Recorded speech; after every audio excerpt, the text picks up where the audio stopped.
श्री स्वामी समर्थ. स्वामी समर्थ तुमच्या सर्वांच्या इच्छा आकांक्षा पूर्ण करो ही स्वामींच्या चरणी प्रार्थना करते आणि आपल्या आजच्या व्हिडिओला सुरुवात करते. त्यापूर्वी तुम्ही अजून जर आपल्या चॅनलला सबस्क्राईब केले नसेल तर नक्की करा.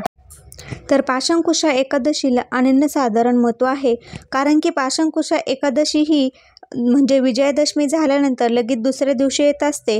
कारण की या एकादशीला अनन्यसाधारण महत्त्व आहे, कारण की या एकादशीच्या दिवशी आपण जर व्रत केले तर आपल्याला आपल्या पापातून मुक्ती मिळते.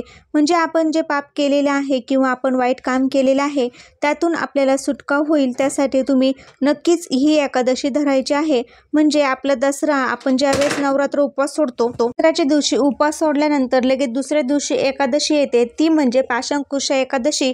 आपल्याला ती एकादशीचे व्रत केलेले आपल्याकडून जे पाप झालेले आहे त्यातून सुटका होती. अश्विन महिन्यातील नवरात्रीनंतर येणाऱ्या एकादशीला पाशांकुशा व पापाकुशा एकादशी असे म्हटले जाते. प्रत्येक महिन्यातील येणाऱ्या एकादशीला शुक्ल पक्षातील आणि वद्य पक्षातील एकादशी असं म्हणतात. या प्रत्येक एकादशीचे महत्त्व आणि मान्यता अगदी वेगवेगळ्या आहेत. तसेच या प्रत्येक एकादशीचे नावेही अगदी वैशिष्ट्यपूर्ण असे आहे. या एकादशीच्या नावांवरून त्यांचे वेगवेगळे आणि महत्त्व विशेष होत असते.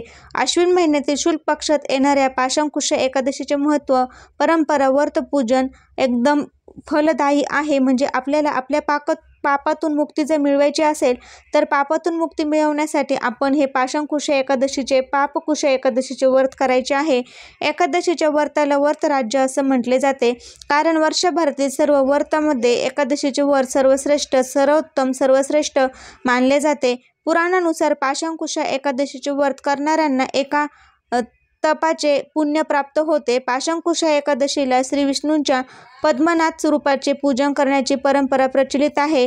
कुंडलिकीतील चंद्र कमकुवत असल्यास पाशांकुशा एकादशी व्रत आवर्जून करावे असं म्हटलं जातं. महाभारत काळात श्रीकृष्णाने या एकादशीचे महत्त्व अधिष्ठानाला सांगितले होते. पाशांकुशा एकादशीमुळे सर्व पापांचा नाश होतो, पापातून मुक्तता मिळते. या एकादशीला दान, धर्म आणि पवित्र नद्यांमध्ये स्नान करण्याला विशेष महत्त्व आहे. त्याचप्रमाणे तुम्ही जर काही पाप केले असेल तर तुम्ही नक्कीच या पाशांकुशा एकादशीचे व्रत करा. तर तुम्ही तुळशीला अर्पण करायचे आहे फक्त ही एक वस्तू. तर हे बघा, आपण एकादशीला तुळशीला अजिबात स्पर्श करत नसतो, त्यामुळे तुळशीला स्पर्श न करता आपल्याला ही गोष्ट संध्याकाळी प्रदोषकाळी करायची आहे. तर ती कशी करायची आहे हे मी तुम्हाला सांगणार आहे, तर ते व्हिडिओ स्किप न करता शेवटपर्यंत नक्की बघा. तर आपण एकादशीचे व्रत करणार असेल तर आपल्याला भगवान विष्णूंची सेवा करायची आहे. भगवान विष्णूंची सेवा म्हणजे काय, तर आपण विष्णू सहस्त्रनाम, विष्णू चालीसा किंवा विष्णूंचे नामवली वाचायचे आहे. आपण ही सेवा करणार आहोत तेवढी कमी आहे. तर आपल्या मुलांची प्रगती होत नसेल, आपल्या पतीची प्रगती होत नसेल किंवा घराची प्रगती होत नसेल किंवा मुलांकडून पतीकडून काही पाप झालेले असतील त्यातून सुटका होईल आणि ते सुटका झाल्यानंतर घराची आपोआप प्रगती चालू होईल. त्यासाठी आपल्याला ही एक गोष्ट तुळशीला अर्पण करायची आहे. तर ती गोष्ट कोणती आहे ते आपण सर्वात पहिले बघूया.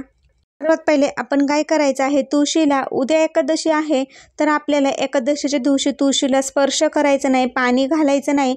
आपण जे काही उपाय करणार आहोत ते तुळशी मातेला म्हणजे त्यांच्या पानांना स्पर्श न झाला पाहिजे या लक्षात ठेवून आपण हा उपाय करायचा आहे. तर तो उपाय कसा करायचा आहे, सर्वात पहिले आपल्या तुळशीला दिवा लावायचा आहे. तर एकादशी आहे, तुम्ही आवर्जून तुपाचा दिवा लावा आणि ते लावल्यानंतर आपल्याला काय करायचं आहे, आपल्याला तुळशी मातेला अशी एक वस्तू अर्पण करायची आहे. ती म्हणजे ती वस्तू भगवान विष्णूंना देखील अतिशय प्रिय आहे आणि माता लक्ष्मीलाही प्रिय आहे. त्यासाठी आपल्याला तुळशी मातेला कच्चं दूध आणि हळदमध्ये आपल्याला चिमूटभर जे थोडंसं 1-2 थेंब तूप टाकायचं आहे आणि ही गोष्ट आपल्याला तुळशी मातेला उद्या अर्पण करायची आहे. कच्चं दूध घ्यायचं आहे, त्यामध्ये हळद टाकायची आहे आणि थोडं तूप टाकायचं आहे. तूप जर नसेल तर तुम्ही फक्त हळद आणि दूध तुळशी मातेला उद्या अर्पण करायचे आहे. आणि हे थोडंसं आपल्याला 2-3 चमचेच तुळशी मातेला अर्पण करायचं आहे, कारण की आपण खूप अति प्रमाणामध्ये जर हे तुळशी मातेला अर्पण केलं तर त्यापासून तुळशीला इजा होऊ शकते, तुळस आपली सुकू शकते किंवा तुळशीचे पानं गळू शकतात किंवा मुळा खराब होऊ शकतात. त्यामुळे आपण उपाय करण्यापुरते 2-3 चमचे तुळशीला हे अर्पण करायचं आहे. तुम्ही आवर्जून कच्चं दूधच वापरायचं आहे आणि त्यामध्ये आपल्याला हळद टाकायची आहे. थोडं दूध टाकायचं आहे आणि एक गोष्ट तुळशी मातेमध्ये आपल्याला गाडायची आहे, म्हणजे 1 रुपयाचा कॉईन आपल्याला थोडासा खड्डा करून तुळशीच्या मातीमध्ये गाडायचा आहे. अशा हा उपाय केल्याने बघा आपल्या मुलाची, घराची, पतीची खूप झपाट्याने प्रगती होईल आणि त्यांच्याकडून जे काही पाप झालेले आहे त्यातून देखील त्यांची मुक्तता होईल किंवा त्यांच्याकडून वाईट कर्म करण्यात आलेले आहे त्यातून देखील सुटका होईल आणि हे सर्व मधून ह्या सर्व अडचणींमधून, पापामधून त्यांची सुटका झाल्यानंतर आपोआप आपल्या घराची प्रगती झपाट्याने चालू होईल. त्यामुळे उद्या नक्कीच तुम्ही पाशांकुशा एकादशीला तुळशी मातेला ही एक वस्तू अर्पण करायची आहे. ती तुम्ही सकाळ, संध्याकाळ किंवा प्रदोष काळी केली तरी चालेल, पण तुम्ही लक्षात ठेवा आपल्याला तुळशीला दिवा लावूनच ह्या गोष्टी तुळशी मातेला अर्पण करायच्या आहे आणि 1 रुपयाचं नाणं आपल्याला आवर्जून तुळशी मातेमध्ये गाडायचं आहे. कारण की आपल्या घरामध्ये लक्ष्मीचा वास राहावा, आपल्या मुलांची, घराची प्रगती व्हावी यासाठी आपल्याला हा उपाय करायचा आहे. तर नक्कीच तुम्ही तुळशीला उद्या ही एक वस्तू अर्पण करा.